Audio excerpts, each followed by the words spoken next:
So I was filming a customer testimonial for a cybersecurity client a couple years ago, and everything's going fine.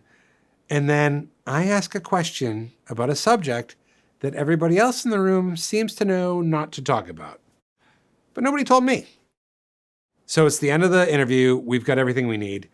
And at this point, I'll usually just throw out some extra questions just to see what we get. So I ask, how do you think AI is going to affect cybersecurity? And the whole room just kind of froze. It was actually pretty awkward. So I start trying to back out of it, and I'm about to move on to the next question when the customer stops me. No, he says, I want to answer that.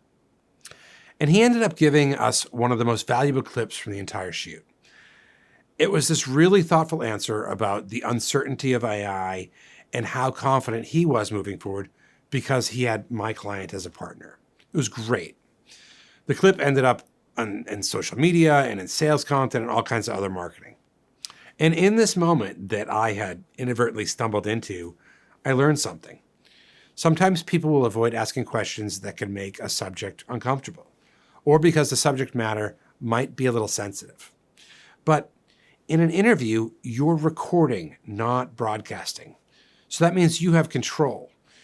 If you ask a tough question, what's the worst that's going to happen? The subject is going to say, I'd rather not answer that. Okay, so you move on. But if you haven't asked, you'll never know what was there. So don't be afraid to ask the question, capture the answer, and then decide whether it belongs in the final piece. Because the biggest risk isn't recording a bad answer. The biggest risk is missing a great one.